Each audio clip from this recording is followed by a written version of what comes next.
Okay, so now I got that up and running. Do you want to take a minute to introduce yourself?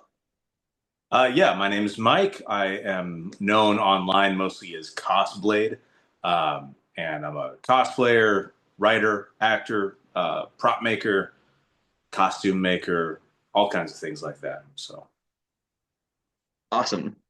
So I guess we'll just dive right into the interview from here. cool.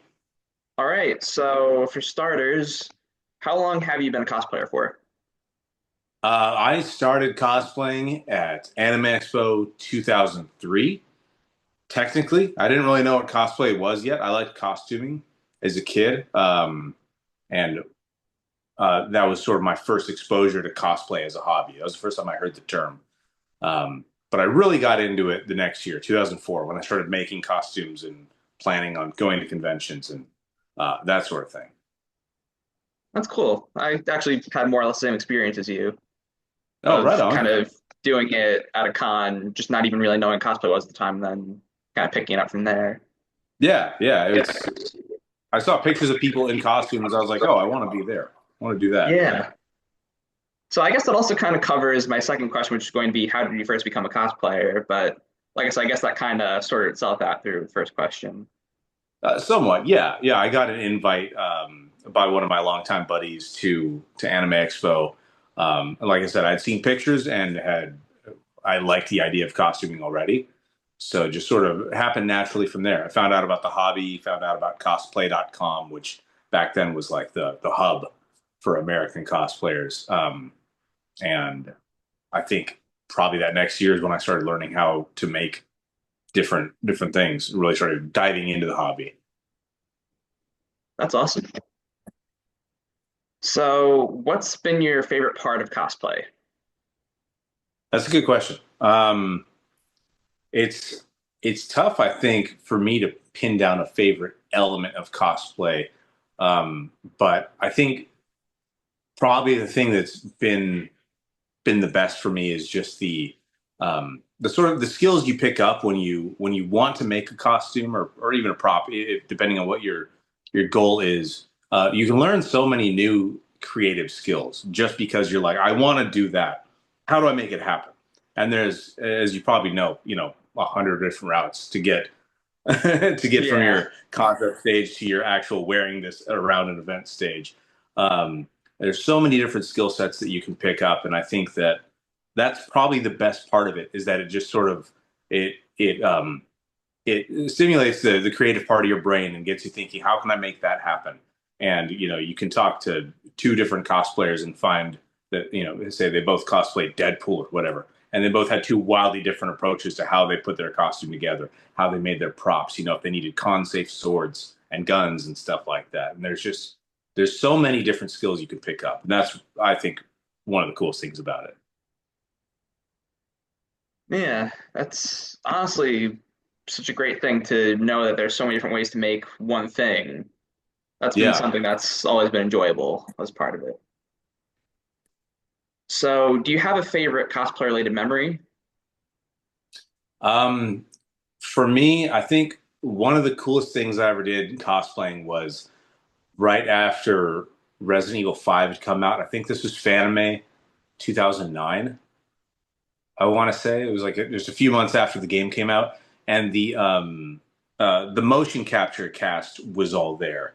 So that was Ruben Langdon, Oh wow. Ken Lally, Patricia DeLee, and Karen Dyer were all there, and doing a panel and everything. And I was there as Stars Wesker. I'd been cosplaying Wesker for maybe a year to 2 years at that point, and I wound up running into Ken Lally, who was the mocap actor for Wesker in RE5, and he loved the costume. He thought he got a huge kick out of it, and I loved the work. I love the body language that he brought to the role of Wesker through the mocap. And we wound up staying up at Fanime drinking till like 3 in the morning and just talking, like talking the character. And Ken was awesome. Rest in peace to Ken. He passed a couple years ago, sadly. Great dude, and honestly, one of the most fun convention experiences I ever had. I mean, I had Wesker himself like giving me pointers on like how to pose, how to stand, why he stands a certain way, why he puts his hand up like this, and like I was like, oh, this is so cool. It's such an awesome experience. That sounds amazing, honestly. Wesker is one of my all-time favorite video game villains and just video game characters in general, so that must have been such an awesome experience to be It able to really talk to the was. guy that brought him to life. Yeah, yeah. It was really something else. It was he was such a down to earth guy about it too, and that was it's something that I think a lot of fans in this hobby have got to experience something like that, where you get to meet the voice actor or designer in some capacity of a character that you really like and really resonates with you. And that's another really cool thing about this hobby is that you get to meet a lot of the creatives behind the characters and fandoms that you like. It's super cool. I agree. That's honest. Like I've had a lot of cool experiences, but nothing to that level. Like getting to actually spend time with the actor. That was Uh, yeah, like that was a very lucky encounter. Honestly, yeah, it was really fortunate for that. yeah, that's so cool. So, what was your first cosplay that you ever did? So, technically, I could say my first cosplay was what I wore in 2003 when I was like kind of a last second thing where I went to Anime Expo and I slapped together this like generic ninja costume really quick with stuff I bought online. But like I don't really count that as my first cosplay because I just bought some random ninja stuff and threw it on, and again didn't really know what cosplay was. And the following year, when I was planning on going, I made my first costume that was a character, and it was Captain Jack Sparrow from Pirates of the Caribbean, which came out like I think it came out like a month after my first Anime Expo, and I had actually been planning on being Aragorn in his Strider outfit for Halloween Oh, that nice. summer, and so I was starting to like piece together the parts I needed to buy and what I needed to make, and was still very much a novice at sewing anything at all. And then Pirates of the Caribbean came out, and I saw that, and I was like, oh damn. And I was like, I need to do that. I need to be this guy for Halloween. And that wound up rolling over into the convention the next year, where I was like, I'm just going to go as Captain Jack Sparrow. And so that was like the first real cosplay I made. And yeah, as I'm sure you could probably relate, you go through like multiple phases of one character. Oh yeah, Right? You're like, I'm gonna wear it. This is the first time I'm gonna wear this costume, and then you work on it bit by bit, and like yeah. eight I've years done a later, few of you're them. still that character, but none of the pieces are the same. So, Yep. yeah, I kind of yeah, had that experience, funny enough, with my Chris Redfield cosplay. I've been kind of upgrading oh that one yeah, over the years, yeah. That's kind of the and way it goes. that You in know, you Curse just from gotta, Vox Machina. yeah, that's how it goes with some of the characters. You just gotta like get your foot in the door, just so you can go out and have some Yeah, fun. And then you're like, yeah, well, when I can afford to replace this or I can learn to remake that, I'm gonna make it even better. So I don't think anybody really gets it right their first try. Like no, right in I their don't own think head, so. how they envision their cosplay. I don't think anybody nails it the first time around. Yeah, but that's the beauty of cosplay. You can keep building on to, it, and then it eventually becomes like the thing you envisioned in Yeah, your head by the end. yeah, yeah. And eventually, you've made four costumes instead of buying a house. But what are you gonna do? So, Yeah, that's true. So, do you have a favorite character that you've cosplayed, or maybe a favorite costume that you've made? um, I'd say that when it comes to like the craftsmanship part of it, um, two of the costumes that were like my favorite to make and wear would have been like Captain Jack Sparrow was a lot of work. Like I made a lot of that costume myself. I put the wig together myself, not fully from scratch, but it started as a base of feminine brown wig, and I did all these dreadlocks and braids and painted all these beads to match as close as I could. That was back before you could just buy the bead chains on eBay. So I had to craft a bunch of stuff. And for me, there's an element of like as much of it as I made, that gives me more like I guess invested pride in it later on. Similar costume was like my RE5 Wesker, where I drafted all these sewing patterns and made a bunch of stuff for it. And so for like those reasons, those are really fun. But if we're being totally honest about just like the raw fun of being a character. Hunk, also from Resident Evil, Oh, that's one of my cool. favorite characters to cosplay.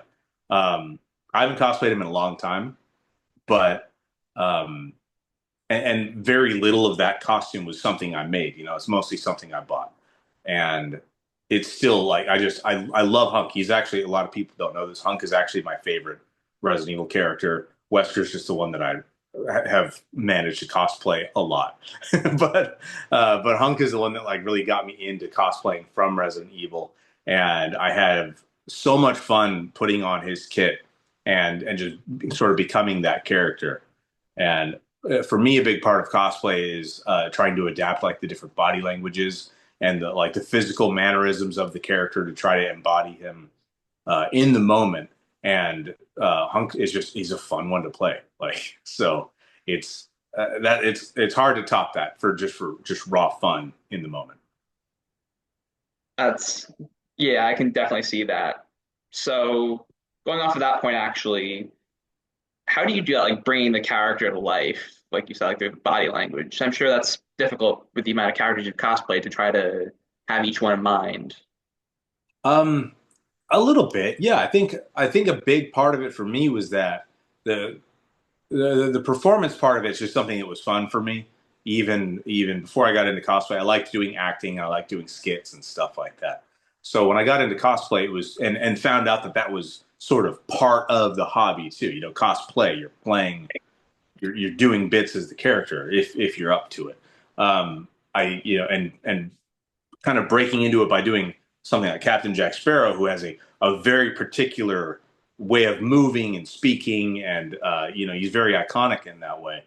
I was like, oh, it's really fun to like lean into these characters and who are turned up to 11. Wesker's kind of the same way. You know, he has his own thing. Um, with Hunk, he had a lot of freedom because, he's honestly seen so little in the game, especially at that time, 20 years ago. Um, I was like, oh, I have a lot more creative freedom. So, like, and I've done some screen acting too, as a lot of these characters for web series and whatnot. Um, Yeah, I've seen and for Assist Me me, it was, actually. yeah, oh, you've seen it. Okay, that's Yes. awesome. Um, yeah, man, that's an old show. But for me, I especially with characters like Wesker and Assist Me when I played Deadpool as well. I was like, I hope that through body language, since one of these characters is masked, I can disguise the fact that it's the same guy. Um, and I try to look at some sort of like almost animal inspirations for certain characters. Um, for for Hunk, I thought of Hunk as like he's a wolf. He's very slow. He's very methodical. There's a reason he always survives his mission, and it's because he's an apex predator, and he's going to take his time, and he's going to get where he's going to get. He's not going to burn any more calories than he has to do it. So he has like whenever I played Hunk, as a character, I would always stroll wherever I was going at a very relaxed pace. And I realized I was like, oh, people are picking up on that. And they're like, oh, that guy looks like the dude means business. Like I'm a goofy dude in real life. Like I'm not trying to intimidate anybody. I'm just trying to like play the role. But I'm like, yeah, Hunk's not in a hurry versus Wesker, who has a body language I could look at from the game and be like, okay, what's that mean? And Wesker looks like he's about to walk through anything that gets in his way because he's like, I'm actually unstoppable. Like so Yeah. he's going to go through you. And he has a sort of a that iconic turn that he does. I know you're a Resident Evil fan too, so Yes. he has that like over the shoulder sort of turn that he does, and Yeah, I I know one thought all that's too well. so yeah. I was like, to me, I was like, that's so snake like the way he moves. Like he's got this sort of sway as he's moving forward, the way a snake sort of, its head is always kind of going straight, but its body is moving and unpredictable. And that turn that he does that leads with his head is like it's like a snake turning around, which is also, I think, really appropriate for a guy like Wesker. He's a snake. Yeah. Um, so like when possible, I was like, yeah, incorporate some of those, sort of almost primal animal sort of body language things into your characters. Because for me, I'm like, that's fun. That's a cool way to make those characters stand out. The way they walk, the way they turn and address people is different. Wesker might do it kind of. He's not really looking at you, he hears you, but Yeah, he's not really paying attention because you're not very important to him. Um, it's cool. It's just kind of cool to get into their headspace and think like, yeah, how does this guy view the world? How does he interact with everything around him? It's fun. that is really cool. Like what you're saying about the whole like head turn thing. Like I remember seeing that because five was actually the first game I played in the Resident Evil series. That's when that really got me Oh, into okay, it. yeah, So like I yeah, knew right off the bat, like, okay, this is Wesker. I'm sure he's like the main villain, which of course he is. yeah, And like seeing that, like seeing those little mannerisms is really cool, especially having them kind of have you how you've explained them to me right now. It's actually really interesting to think about the almost animal characteristics of them. yeah. And I don't know if that's an approach that necessarily works for every character or works for every cosplayer, but that's just one that worked for me. Like it resonated with me to think of them sort of in that way. And in certain cases, I think it suits like the um, sort of like the tone of the character. Again, Wesker being snake-like, you're like, yeah, that makes sense. That seems like a no-brainer. Um, Yeah, but on the flip side, you maybe can't look at a bat for how Batman moves. It may not work as well. that's true So, too. All right, so where was I? Actually, you have kind of inspired me for another question, going off of the favorite character one. Do you have like a favorite prop that you've made? oh, yeah, yeah. Actually, I do. I'll show it to you right now. Oh, awesome. I have my. This is a fake gun. Okay, everything here is a fake gun. I recently, just last year, in fact, made Hunk's custom TMP from the original RE4, Oh, which is that's so one that I'd sick. wanted to make for a really long time. Um, so it started with a cheap airsoft TMP that I bought. It was technically an MP9, and if you're not a gun nerd, I might be speaking alien speak to anybody listening. But like this rail on top is a separate piece from a what do they call those like gel blaster guns? Yeah, Like I an think airsoft the gun that ones that fires a shoot little little water. pellets, the ones that like Yeah, pop on impact. Yeah, little sounds like a water gel blaster. beads. Yeah. Yeah, So it was a gel blaster for this top part because the old one had like a Picatinny rail in there, which is not accurate. And one of my buddies who also cosplays Hunk had 3D printed this whole custom part that Hunk has on his gun. And oh, if I that's remember right, awesome. this yeah, he'd commissioned this, and if I'm remembering right, this was a spare that he had. Um, and I don't remember why. It might have been like a slight misprint or something like that. And it had these 3D printed rails on it, which were not actually the correct size to fit an object on them. So I completely dremeled those off and replaced them with actual steel Picatinny rails that were the right size, so that I could put the custom laser pointer on there. The laser pointer had to be hacked down because it's actually about an inch longer normally. So I got it down to the size of the one in the game. I repositioned this vertical grip about an inch back because it was too far forward. And then this part, I don't know if you can see it too well on the camera.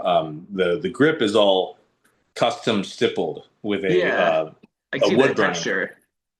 Yeah, That's so really the impressive. normal gun doesn't look like that. It's got sort of a just horizontal bunch of ridges on it, and Hunk's has a stippling texture. So I went in there with a wood burning knife and just burned it all up, bit by bit, real carefully. I'd never done anything like that before. It wasn't really hard to do, honestly, but it was something that I was like, I have loved this prop um, just because it's like unobtainable. So like there Yeah. isn't one you can just buy. And I love this prop since the game came out. 20 years ago now. I think it was 2005, right? Something like that. Resident Evil 4, yeah, oh 05. Yeah.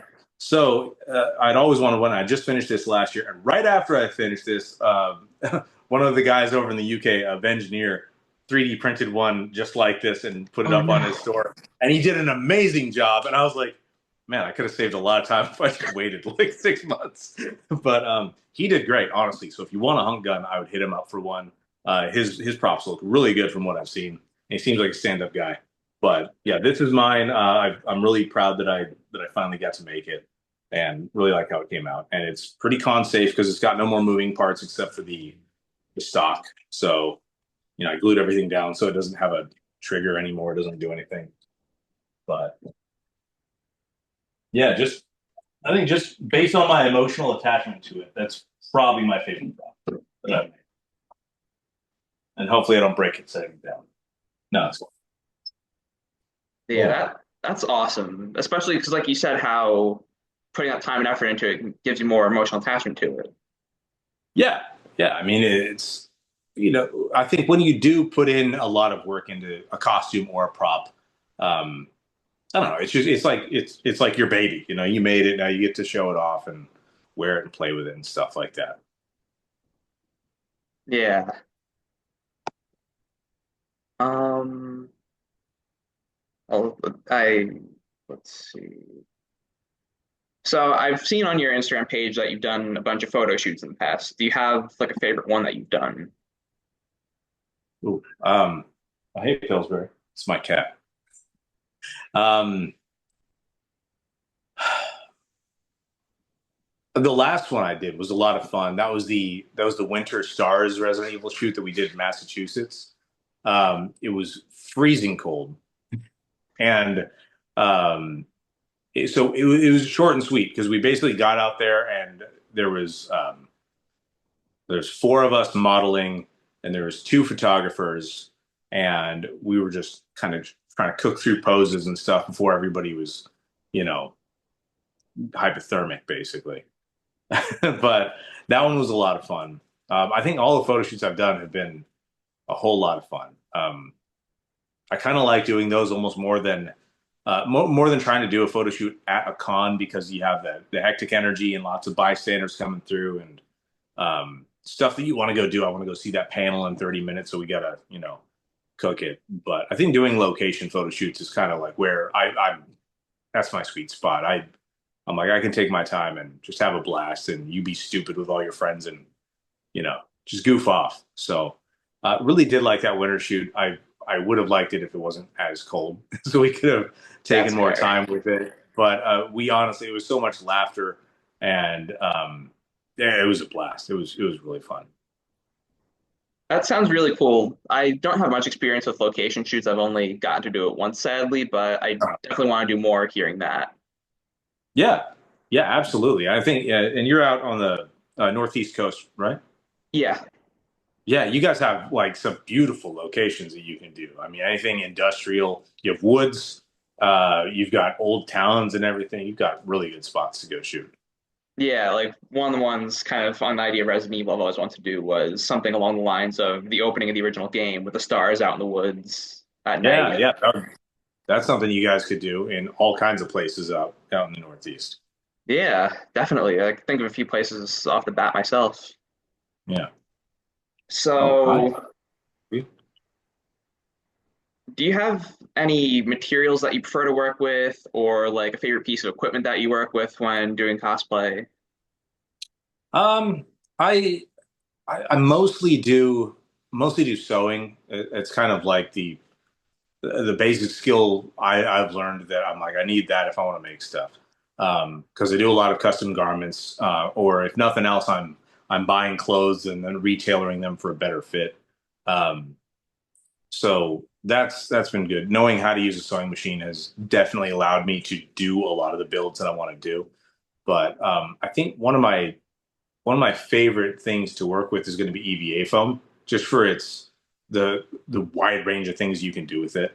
Um, and you don't need that many tools to work with it. You need just like what do you call it? Like an X-Acto knife, Heat a gun? decent heat gun. You get those three things, and you can make whatever you want out of it. Yeah, Really cool, versatile material, and it's pretty cheap. It's definitely like an easier thing to get into than, hey, you're sitting on my tripod.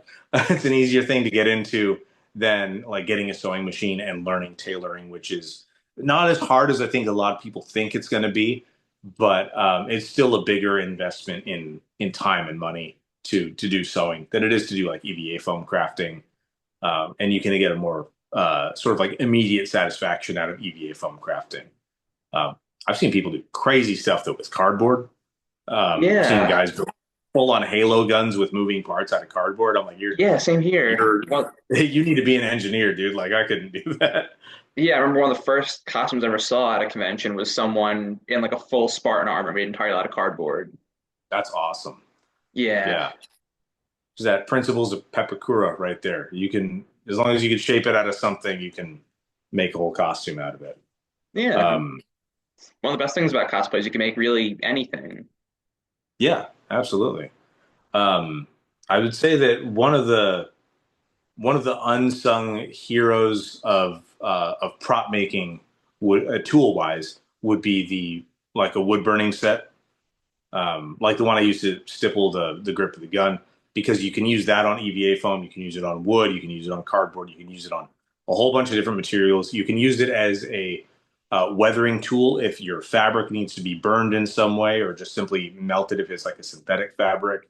Um, that's like a great tool to have in your arsenal that takes up almost no space and requires no real skill to use, and you can just make sure you wear a mask because most of what you melt is toxic. But Yeah. but like that's one of the tools I think every cosplayer or prop maker should have is a wood burning set. I'll also keep that one in mind. That sounds really cool. Like Yeah, something yeah, that they're really awesome. would be useful. Yeah, they're absolutely awesome. Let's see. I think that just about covers all of the questions that I had for you. Okay. So, anything you want to kind of touch on with cosplay? Anything that you've learned over the years, Um, or anything you want to show off? Maybe any other like props or costume parts? I think I've got something on the work table I can show you real quick. Oh, sure, that'd be awesome. Let's see.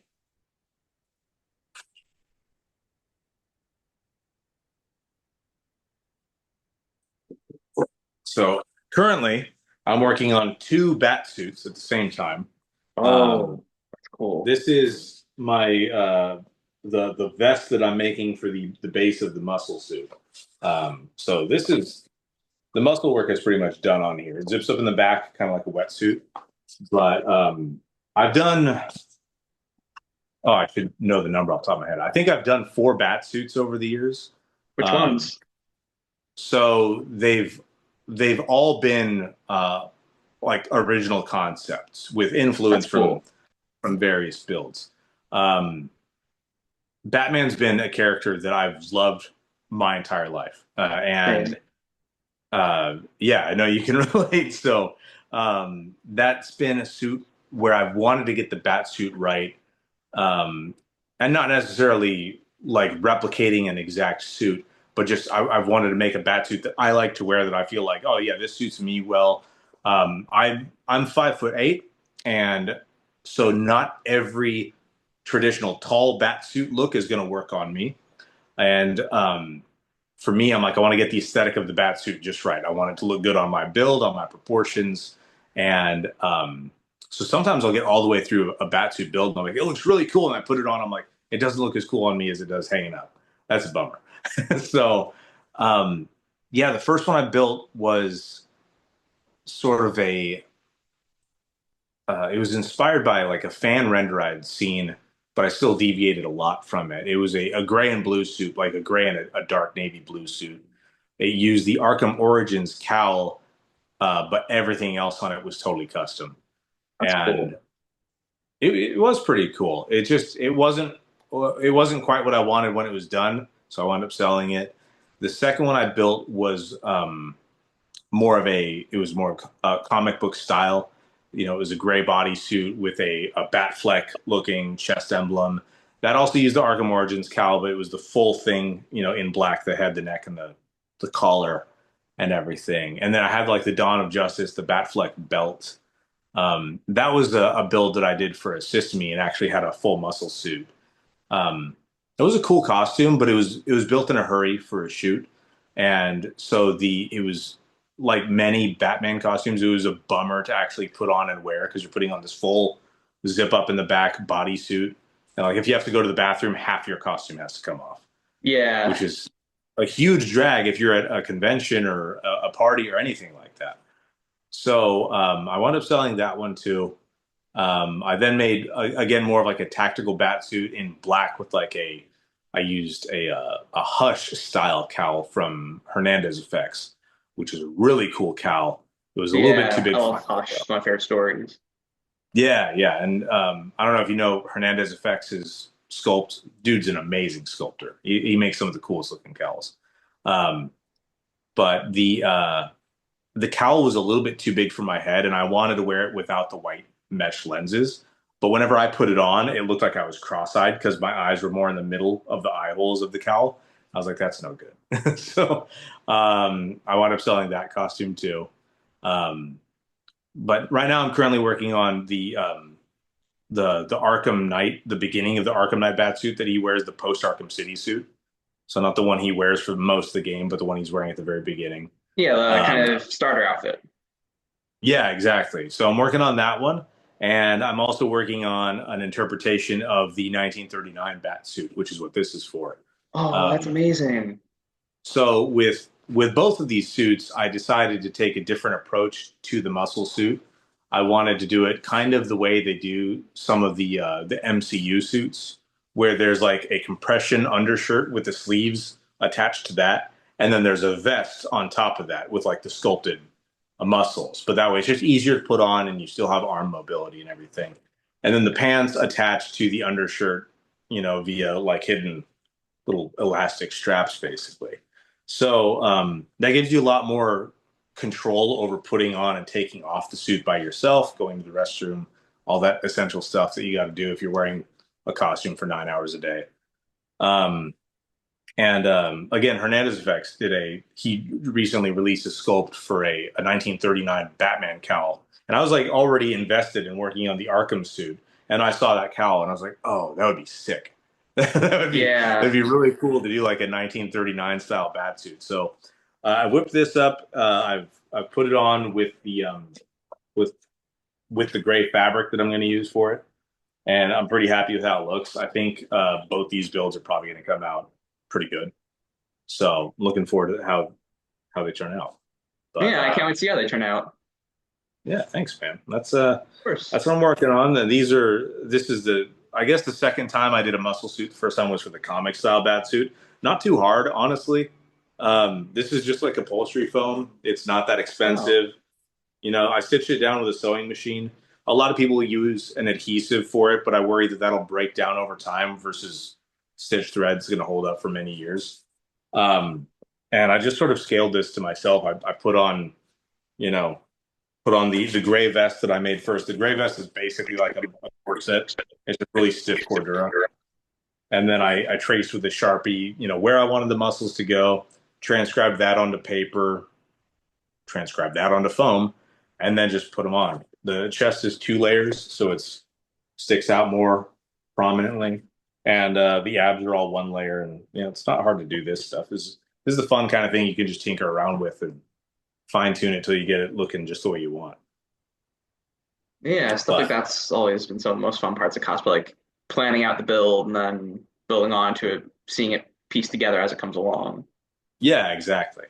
So I'm crossing my fingers this time. I'm like, I hope that both these bat suits I'm locked in with and really happy with how they look, and I don't sell them.